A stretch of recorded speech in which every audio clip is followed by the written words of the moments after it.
Good day, everyone. I'm Rod Vicente Perienza.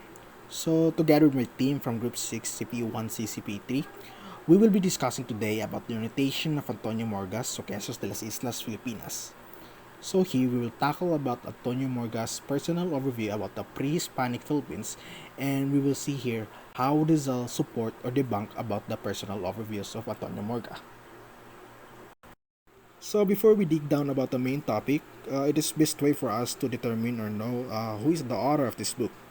So his full name is Antonio de Morga Sanchez Garay, born on November 29, 1559.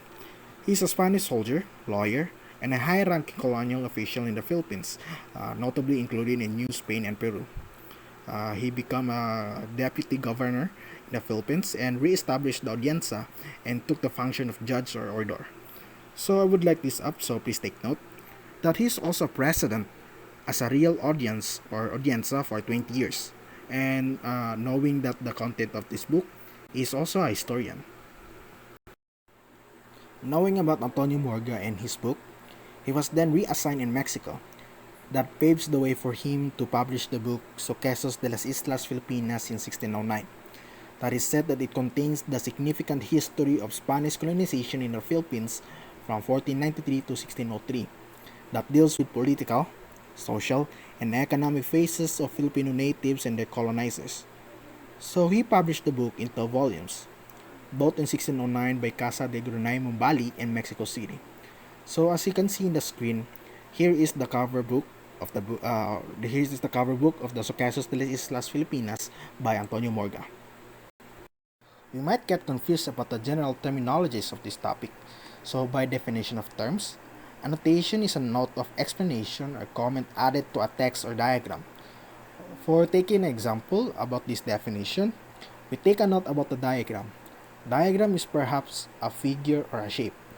And by its definition, we went to clarify, emphasize, or debunk a certain phrase or words. So how about the meaning of the book? Sucesos de las Islas Filipinas, which means that the events in the Philippine Islands. How about this title about the Sucesos? It is about the events, happenings, or occurrences. Then how about the Las Islas Filipinas? So it means that the Philippine Island. Accounting for the background of this topic, there are certain references or sources that suggested or cited to where or who recommends the book to Rizal. Cited from different references that Rizal heard the ancient history of the Philippines from his uncle Jose Alberto. It is also cited that Morga's Sucesos de las Islas Filipinas was suggested by Austrian scholar Ferdinand Blumentritt for Rizal's research on pre-colonial of the Philippines, that considering that the book is rare, because at that time, there are still limited technology to have a mass production of the book. It is then cited that Rizal's view it as objective as other books. That he cited that other religious writers cited as a source about the miracle stories. So there is still uncertainties that Rizal have a doubts about the content of the religious writers. In Rizal's standpoint, he made his position that the country is self-sufficient, that the country itself can support economically. Traditions, identity, and culture are lively colorful. Here he want to prove, or he want to point out, that the civilization in the Philippines are already established even before Spaniards came. He also made a theory that Spanish colonizers did not improve the society. It even made it worse. He wants to correct the distortion of the past and proves that the country is livelier than before. Taking an account of Rizal's efforts of annotating the book, Dr. Antonio Morga's Sucesos de las Islas Filipinas have an impression among the other scholars about the Philippines in the past. Because what I have said last time, it is especially rare. Taking also a trivia, it is then first recognized to have a Philippine history book from a foreigner, particularly a European. Here, Rizal spent his research in months from 1888 to 1889 in London at British Museum about Filipiniana collection. Rizal painstakingly hand-copied the whole 351 pages of Morga's work. What I have said before, there is still no advanced technology of efficiently printing out certain copies. Then here, Rizal finished and published his annotation of Sucesos in 1890. Then here we will talk about the preface or the introduction. And you can also see from the screen the title page of Rizal's annotation. So here, on his preface, Jose Rizal addresses his introduction to the Filipinos, prompting an insight about the in-depth overview of the Philippine history throughout 300 years of colonization, making a call to his fellows about recognizing the truth in the past. Rizal once made his fellows realize about the truth, and he wants Filipinos to know that the Philippines is livelier before. At this point, talakayin naman natin yung content ng libro ni Morga na Sucesos de las Islas Filipinas. So the work consists of 8 chapters, and those are the discoveries of the Eastern Island, the government of Dr. Francisco de Sande, the government of Don Gonzalo Ronquillo de Penalosa, the government of Don Santiago de Vera, the government of Gomez Perez Dasmariñas, the government of Don Francisco Tello, the government of Don Pedro de Aconia, and an account of the Philippines. So yung unang 7 chapters nito ay naglalaman ng mga kaganapang may kaugnayan sa politika at gobyerno na naganap dito sa Pilipinas sa ilalim ng termino ng 11 gobernador general na naatang sang namahala dito. Nagmula kay Miguel Lopez de Legazpi hanggang kay Pedro de Aconia. Yung chapters 1 to 7 naman, puno siya ng istorya tungkol sa intrigang politikal na kinasangkutan ng mga gobernador general. Nakasaad dito na yung mga gobernador general habang pinamamahala yung evangelization o yung pagkikristyanize sa Pilipinas ay nilayon ding masakop ang mga teritoryo ng Moluccas, China, Japan, Cambodia, Siam at Conche, China. At yung Moluccas nga na sa kabila ng pagkakasakop dito ng Portugal ay nanatili pa rin ang spice trade sa pagitan nito at ng Pilipinas.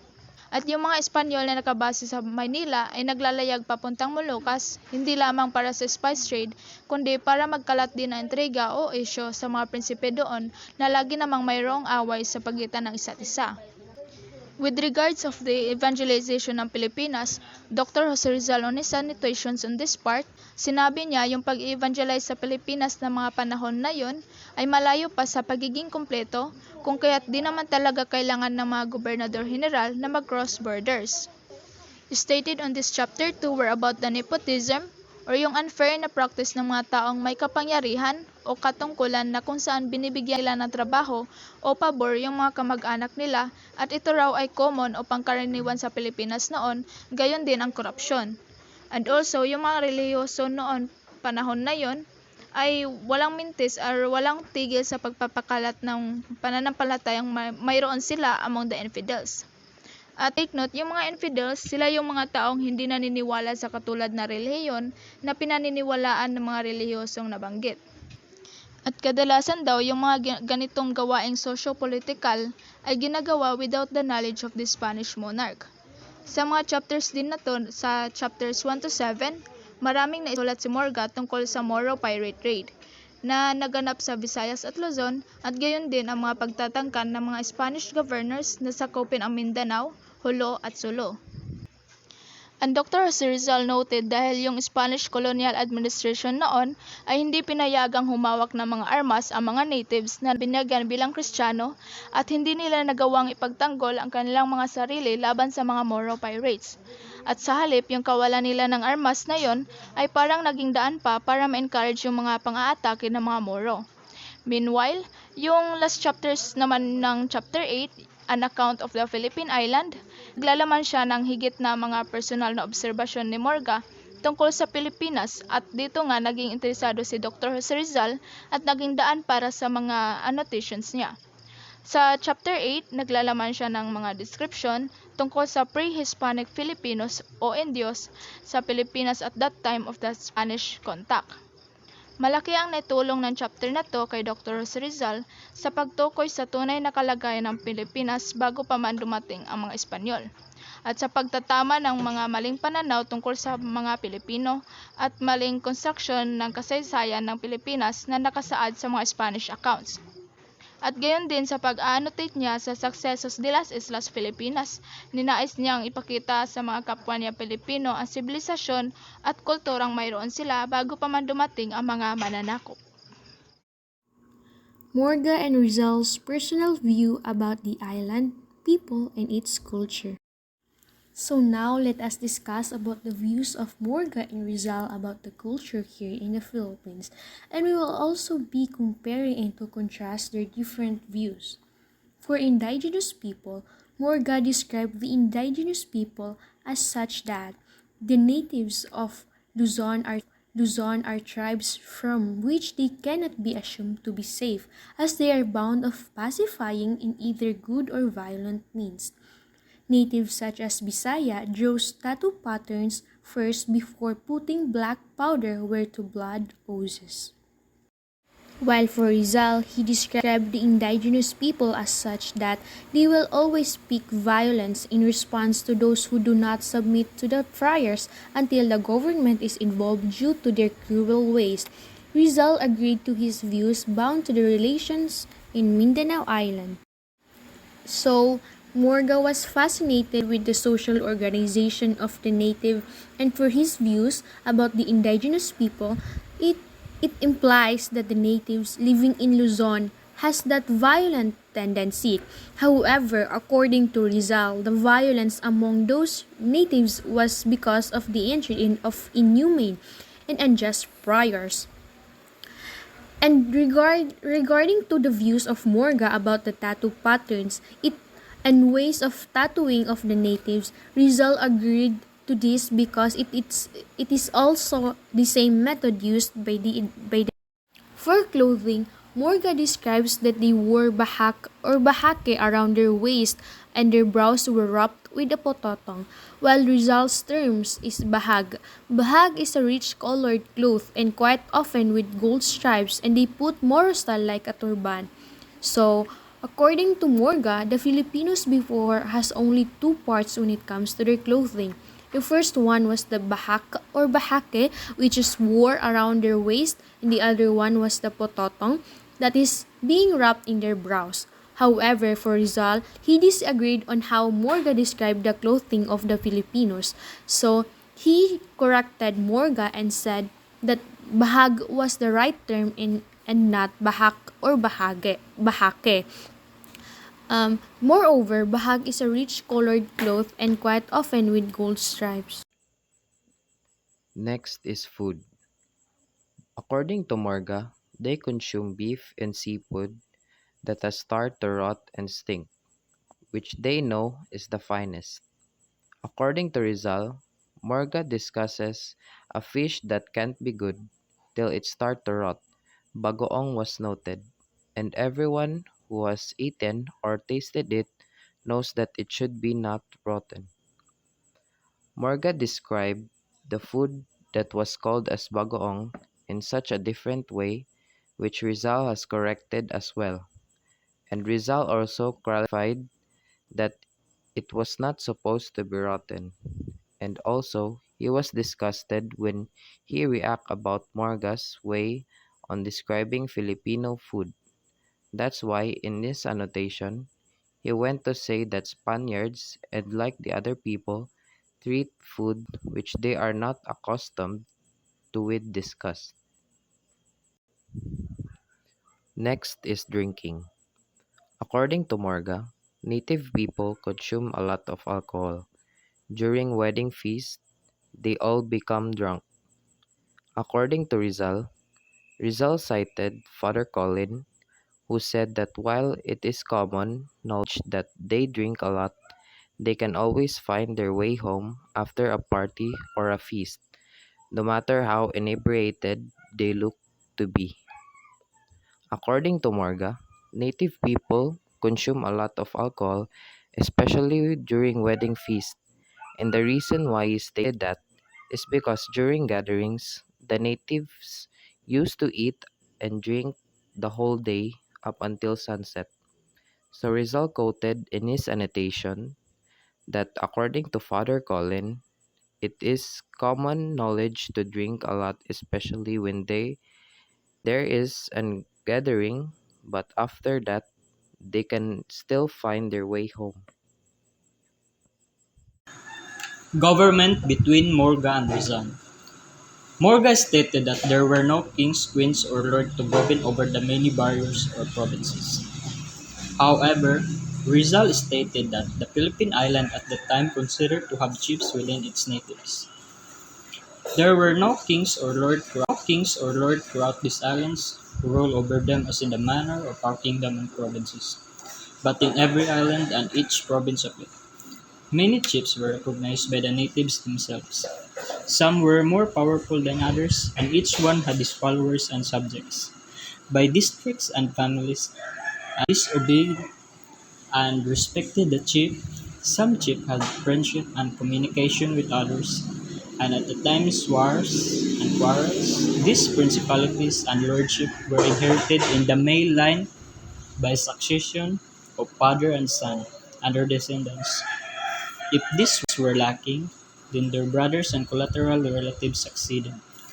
When any of these chiefs was more courageous than others in war, and upon other occasions, such as one enjoyed more followers and men, and the others were under his leadership. Even if they were these latter retained to themselves the lordship and particular government of their own following, which is called barangay among them. They had datos and other special leaders who attended to the interests of the barangay. Marriage, family, and household. Morga then stated that the groom provides a dowry that his parents gave him until she inherits from her parents. The bride does not have anything. The house where the parents and children live is called bahanding. The wife married to a native man is called inasawa. Rizal stated that a Filipino wife supports her husband without being considered a burden. In Tagalog, a house is called pamamahay. It is then cited that asawa is the counterpart term that Morgan noted. Religions and healers. Morga state that there were no priests or religious leader to deal with religious concerns. They believed in idols and superstitions, which they were led to believe by the devil in order to predict whether the ill person would live or die. They were often called atheist or non-believer. However, Rizal stated that there was a priest called Catalona or Baybayin, were shamans of the various ethnic groups of the pre-colonial Philippine island. These shamans specialized in communicating, appeasing, or harnessing the spirits of the dead and the spirits of nature. They were almost always women or feminized men. They believed to have spirits guides by which they could contact and interact with the spirits and deities, which often called Anito or Diwata. And the spirit world, their primary role were as mediums during Paganito, Sian's ritual. There were also various subtypes of Babaylan specializing in the arts of healing and herbalism, divination, and sorcery. Beliefs on crocodiles. The people praise and venerate the crocodile, according to Morga, since they are terrified of its might and power. That even Christian curse with the crocodile kill him to those people who makes false promises and breach contracts. May they suffer the wrath of the buaya. And so Rizal stated that it is the same significance as other countries regarding lions and bears being revered. Revered is having feel deep respect or admiration, having their symbols on their shields, and having sensitive epithets. Epithets means are sometimes attached to a person's name. Customs of the dead. According to Morga, the natives usually bury their dead relatives in their homes. Moreover, he said that there is no procession at a funeral, only the deceased family members undertake it. That means usually the only ceremony that the deceased family wants are the only one that should be done during the funeral. So as per Rizal comment, he said that such practice is okay since it is natural to venerate the remains of our loved ones rather than to those fanatical martyrs that we have no dealings and will never remember us. Trade and economy. For trade and economy, Morga and Rizal talk about the different products and materials that the natives had produced that helped the economy to grow, and one of it is about weaving. Morga described that the blankets and garments that the natives sell were made of cotton that the native made into thread, but Rizal disagreed and corrected Morga, saying that what Morga supposed to mean was the senamai, which was not woven using cotton but instead it was woven from abaca. Moreover, Morga also talked about the cotton that the native made into thread before being sold, the artifacts that they make and use to trade with the other countries, as well as to be sold, and the gold that the Igorots kept and buried where they kept mining the gold before Spaniards came. And for this matter, Rizal agreed to the views of Morga, for in fact, it is the standpoint that shapes of economic practices in the Philippines. Artillery. According to Morga, Governor Santiago de Vera had built an artillery workshop, which was managed by Panday Pera, an elderly Indio. But according to Rizal, Panday Pera was described as an Indio who already knew how to build cannons before the Spaniards arrived. Morga's mention of the scant output of large artillery from the Manila Cannon Works because of lack of master foundry workers shows that after the death of the Filipino Panday Pera, there were not Spaniards skilled enough to take his place, nor were his son as expert as he. Shipbuilding industry. According to Morga, Filipino boats is large enough to transport 100 rowers on the border or Vanda, and 30 troops on top were described as Pilea. But according to Rizal, he said that the Philippines produced ships of about 2,000 tons with ancient techniques at the time.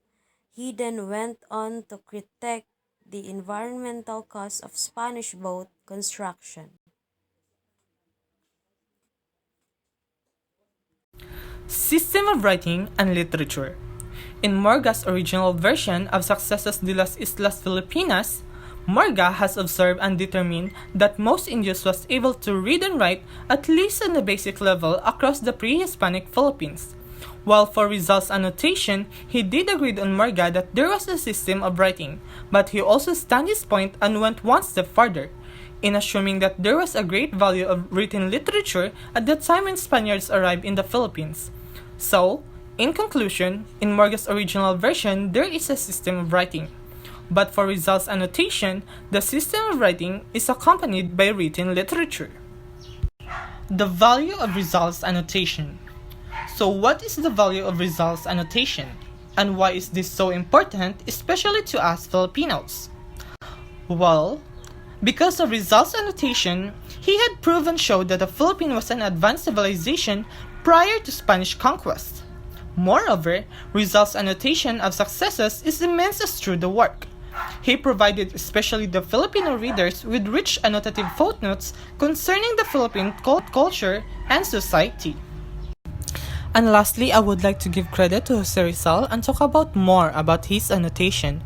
So Rizal's annotation of Mudra's book of Sucesos de las Islas Filipinas was being criticized by some after publishing. However, his annotation was still one of the kind. Why, if you may ask?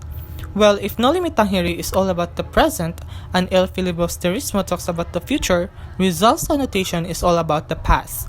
He dedicated his annotation to his fellow Filipinos that aims to awaken their thoughts and to inform everyone about the rich and advanced civilization of the Philippines in the past, and also to prove how civilized Filipinos are even before. It also aims to correct other people's views about the Philippines and its people. With this, Rizal was expecting that the spirit of being nationalistic will be awakened and be formed, so we can all be united. And we are all aware about Rizal's quote stating ang hindi marunong lumingon sa kanilang pinanggalingan ay hindi makakarating sa paroroonan. And if we compare this quote among all his work, his annotation is something that not just by the people in the past to care for. We as the youth and the ones living in the present, we must not forget about the rich history and the past civilization of the Philippines, and at least give respect to those who cared and sacrificed their life to save our beloved country.